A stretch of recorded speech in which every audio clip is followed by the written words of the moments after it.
seasons. The dates are September 27th through October 6th in the northeast zone, and then 2-day closure again October 29th through December 23rd, 2014. SCOP is on an 86-day season. Why the difference is here. The northwest zone, November 1st through January 25th, 2015.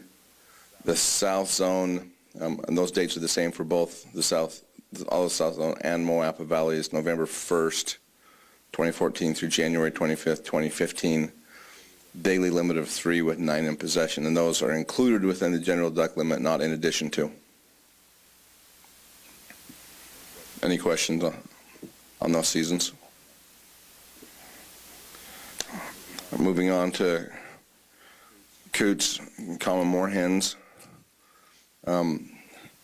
The dates there are the same as with the general duck season. There's no differences there, with a daily limit of 25 and 75 in possession. Common snipe, the dates are the same as with the general duck season, with a daily bag. Can you go next page, please? I'm not sure why her version is compressed here, but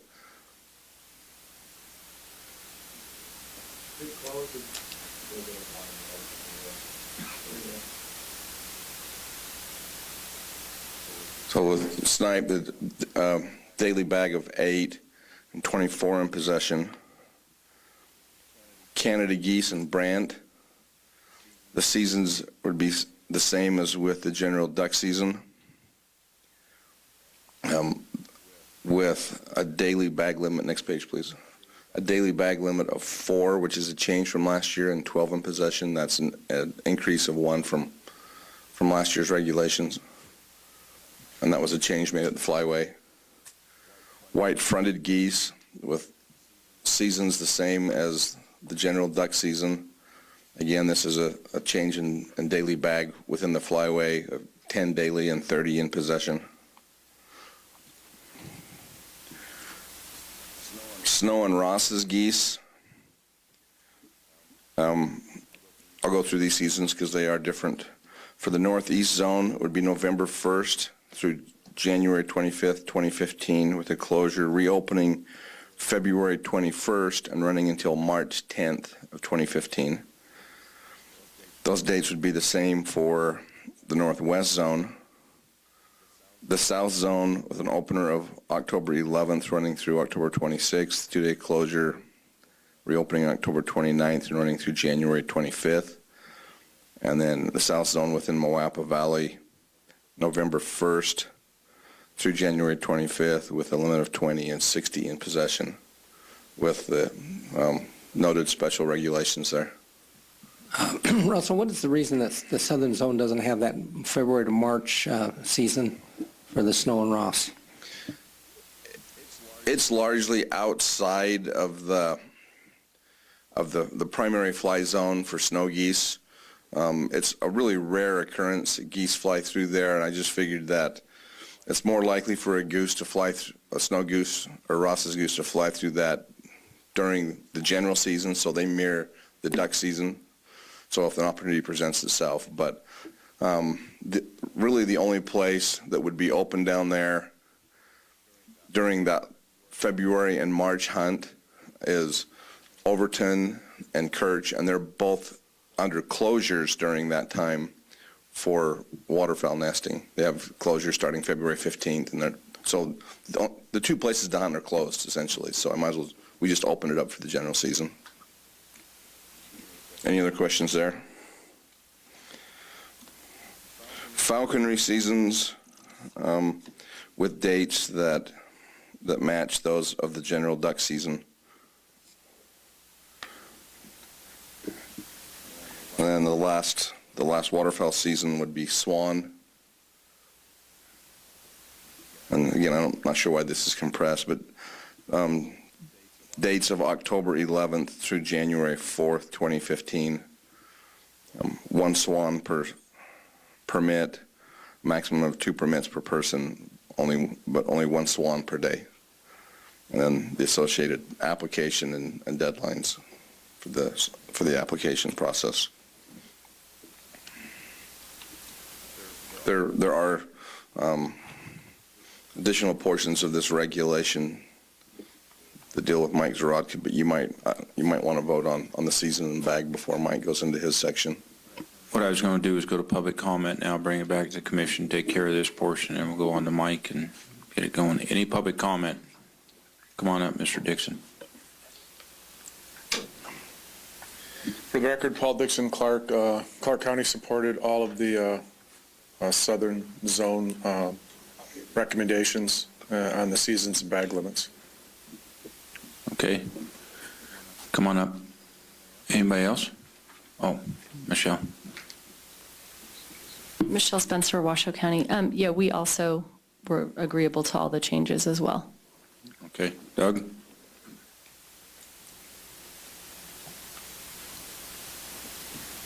Doug Martin, Carson Cab. We also support all of the recommendations as made.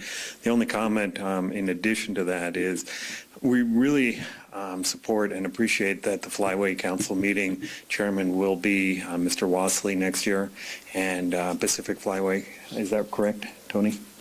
And there's some issues that would be great to bring up, and that is, for example, the redhead seasons. Redhead populations are now double their long-term average, and yet they're still mired in a two-bird limit because we have no management plan. So we can at least bring those things forward. But we do certainly support this. Thank you.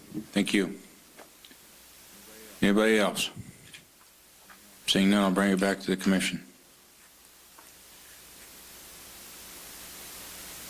Commissioner McNinch. Mr. Chairman, I'll make a motion to approve CR 15-01, 2014-2015.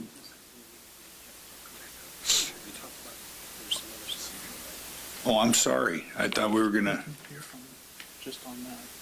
Yeah, and I was going to read seasons, bag limits, and special regulations for migratory waterfowl. We were going to handle some of this other stuff separately, I thought, weren't we? Yeah. Okay. So that's my motion. Okay. We got a motion by Commissioner McNinch, second by Commissioner Wallace. Any further discussion? Seeing none, I'll call for the vote. All those in favor signify by saying aye. Aye. All those opposed? Motion passed unanimous. Oh, okay. I'm so sorry, Karen. Okay, one abstention. Okay, come on up, Mike.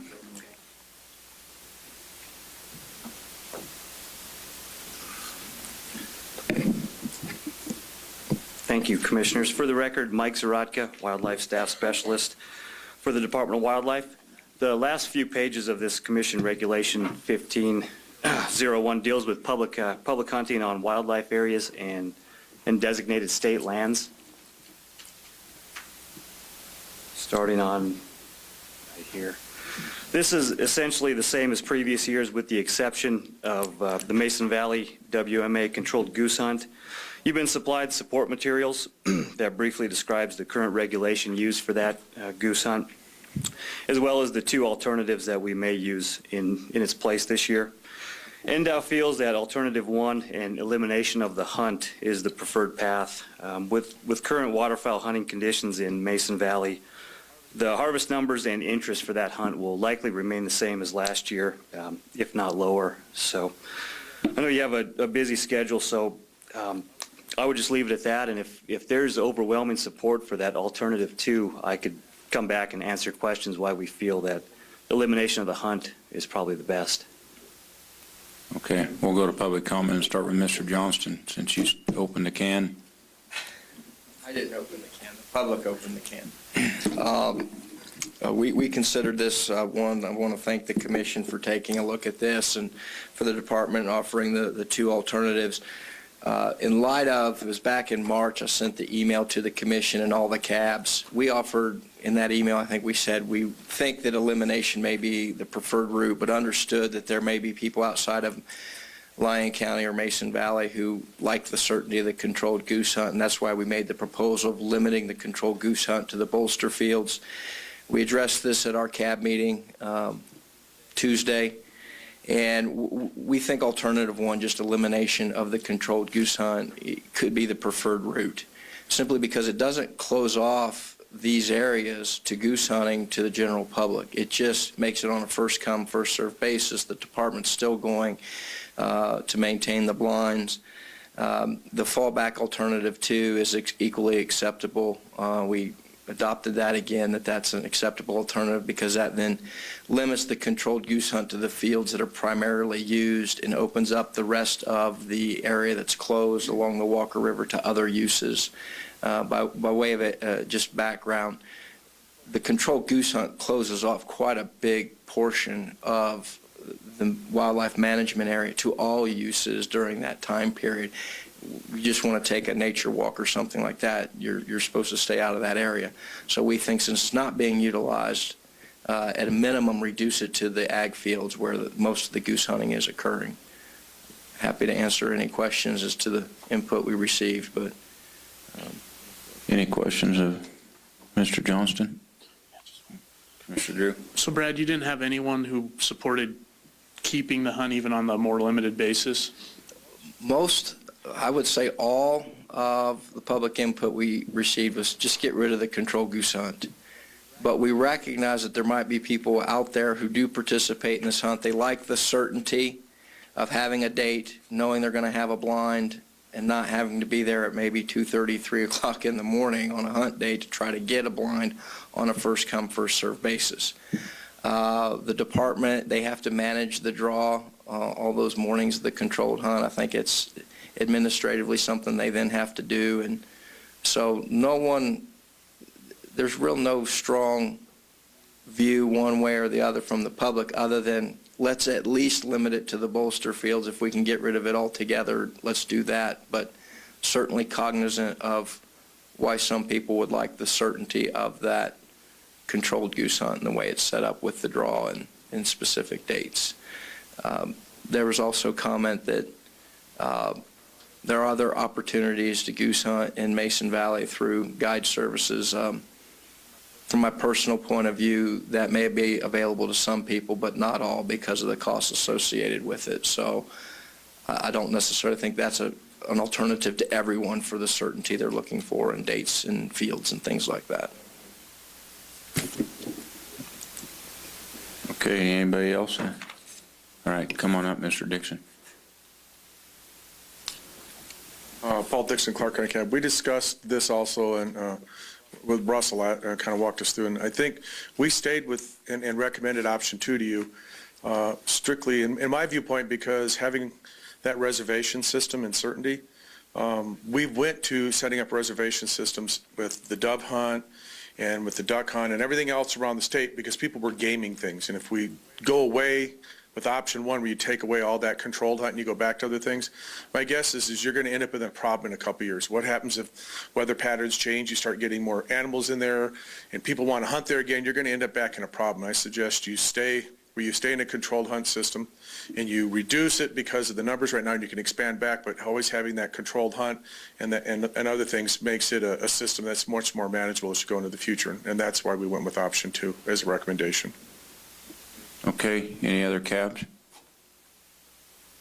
Seeing none, I'll bring it back to the commission. Commissioner Drew? I would just say that I think there's some merit in doing away with the hunt in general, although I do know people who enjoy that area. I'm familiar with Mason Valley. I spend a lot of time out there. I think option 2 makes a lot of sense. I'm a little bit reluctant to go completely away from the hunt altogether, just for the reasons Mr. Johnston stated. I think the intermediate step makes a lot of probably more sense to me at this point. So that's kind of where I'm at. Anybody else? Commissioner Macbeth? Since I'm not familiar with the area, would the intermediate step be to keep the controlled hunt but limit the access to the bolster fields? Is that what you're saying? So the access issue to the rest of the unit or wildlife management area is opened up? Right. So you would open access to 80%, say, I mean, just rough numbers, 80% of what's currently closed now, and there'd still be 20%, basically the bolster fields 11 through 15 in the surrounding areas. Correct, yes. Just a couple things, if I could point out. Last year, just looking at goose harvest, there were twice as many geese harvested outside of the controlled hunt that we had last year, which was over 2,000 acres. So for people traveling long distances, the Mason Valley Wildlife Area is over 17,000 acres, and it has 34 ponds and 37 fields total. So I know they like a certainty of having a place to hunt, but the reality with Mason Valley is these people will find a place to hunt in probably a more productive area to set up than in these controlled fields. So that, and then another thing I looked at last year too, with the reservations that were in place, almost 80% of those people come from Washoe and Clark County. And last year, only 50% of those people with reservations actually show up to hunt. So we're catering to a lot of standby hunters the way it is. Okay, any other questions? Any more public comment before? I already did that. Let's go. Anybody got a motion? So Mike, maybe while you're standing, the way this is written on page 7 is for alternative 1? Yes. Okay. So I would move that we approve that portion of CR 15-01 pertinent to public hunting limited on wildlife management areas and designated state lands as presented by the department. Second. So just to be clear, that would basically eliminate the controlled goose hunt. I think with some of those explanations, if 50% of the people with reservations aren't showing up, then Okay, motion by Commissioner Drew, second by Commissioner McNinch. Any further discussion from the commission? Seeing none, I'll call for the vote. All those in favor signify by saying aye. Aye. All those opposed? Motion passed unanimous. Thank you. Russell? Okay. We're done? Nothing else?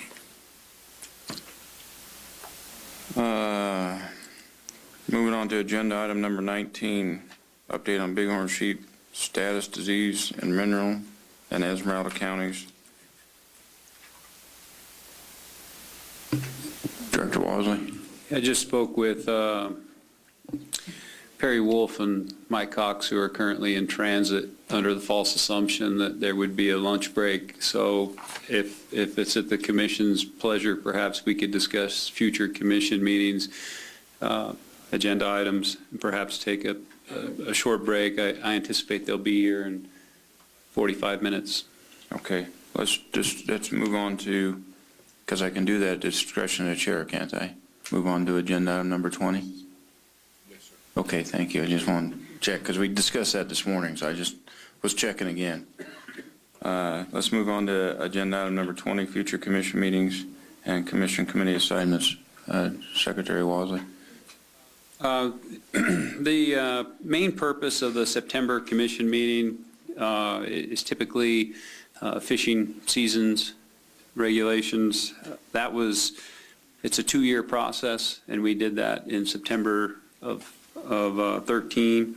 So we currently have regulations in place from March 1st of 14 through February 29th of 16. So there may still be some cleanup items or some edits, but that usually is the main issue, the main item of focus. So that probably won't be a significant item. One of the other items that it appears that the commission has a desire to explore further is the elk arbitration process. So if it's the desire of the commission, the department would be more than happy to bring in some possible options to discuss further, perhaps have that as an action item in seeking direction in resolving the current situation of manning or staffing an elk arbitration panel. Also, we have a slew of regulations that are in the process, a lot of cleanup regulations, one of which is the archery cleanup regulation, and there's also a proposal in that for the use of crossbows by individuals with disabilities to be able to use crossbows during regular archery hunts. We've got that language. It wouldn't be a regulation that could be passed, but we could certainly workshop it, discuss it, take any kind of language. We received that back from LCB, so we could take input, certainly from the county advisory boards and the commission on where that sits. We also have a water ski regulation where we added a couple small waters to that list of prohibited waters for towing skiers or devices. It includes Crittenden Reservoir and Jiggs Reservoir, two small reservoirs in Elko County. We also have a Laughlin Fisherman's Access regulation that's intended to prohibit swimming in the boat launch area where there's a really busy boater activity and a lot of potential for some serious accidents in that area. So the hope is that we can prohibit swimming in the boat launching area at the Laughlin Fisherman's Access. Another regulation was originally brought before us maybe a year ago by the owner of a tannery, and it was a cleanup regulation where tanneries were held to the same requirements of taxidermists, so there was some redundancy between taxidermists and tanneries, so we feel that we've addressed that with your direction. Another regulation is the changing the loss of bonus points on the first come, first serve tags. So presently, individuals who are successful in drawing a tag lose a bonus point on the first draw. Second draw, they also lose a bonus point, but as it stands currently, they also surrender bonus points when they purchase first come, first serve tags. This regulation would remove that, so individuals would be able to buy the first come, first serve tags without losing their bonus points. The sixth regulation is trail closures, just an addition of a couple trails, Cold Creek, and another one to the list of trails closed to trapping. Two additional ones relative to bears. One of them allows or changes the language for the attachment of the tag or permit to the hide rather than the carcass. Since some of the bear hunters were not removing the carcass from the field, only the hide, and the regulation required attachment of the tag to the carcass, this would allow them to attach it to the hide. And a second one makes shotguns a legal weapon for bears with certain provisions and certain conditions. So of those 8 regulations, there's only 2 of them that have been noticed, met the timing requirements that could be acted on for approval, and that's the Laughlin Fisherman's Access and the water ski towable device one. The others would need to be workshopped and could not be passed in September, but could certainly be workshopped.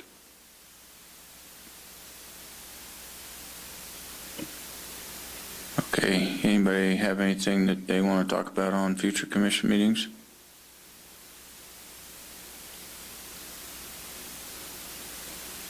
All right, this is an action item. Anybody in the general public have anything they want to bring up? Seeing none, I'll bring it back to commission. Any further? Do you have anything further, Director Wallesley? I guess I would just ask if it's the commission's desire to workshop those that we can and act on those that are eligible. You're looking at the wrong person to answer that question. For our bear stuff? Just for any of those 8 regulations. Commissioner Macbeth? Are all these going to be temporary regulations? A lot of them had placeholders, I believe. They could go through as permanent. Yeah. The only one I'd suggest, and maybe Dave was going there, but on the bear ones, I believe that was something we had asked to bring back to the committee at a future meeting, and then we were going to, I think the concept was to bring all that forward as a recommendation from the committee, or those components that the committee approved. So I don't think the committee at this point has actually seen the draft, so I don't think those would be ready to go in September in my mind.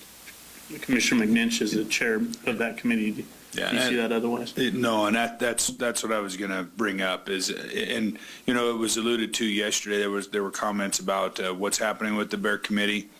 Maybe I'll deviate just for a second because I think it's pertinent to this, and the whole thing with the 3-year review, to be quite frank, we had our hands full with the trapping stuff, and we weren't doing ourselves, the department, to be quite frank, the public, any good by trying to push both of those down the same path at the same time. It was just too much, too often, and it was too much to absorb. And I understand the urgency, I understand the importance, but we decided to put our efforts into the trapping stuff, and now that we're at least resolving those issues to whatever level, the intent is to move forward with that 3-year review now. And haven't had a chance to get together with Director Wassley to talk about the report generation and kind of resetting where we're headed. But that's coming sooner than later. And also, just as importantly, now that we've been down the road just a little bit without those meetings, now we got a commission that's changing over, and we want to make sure that we get our, we get things settled in that arena and reset that committee if it's necessary, if the chairman believes that it's necessary to do so. So that's what's happening with the Bear Committee, and so I would agree that we probably ought to hold off on those until we can do that. And I do intend to have a meeting sooner than later. I just haven't sat down and talked to the department. So.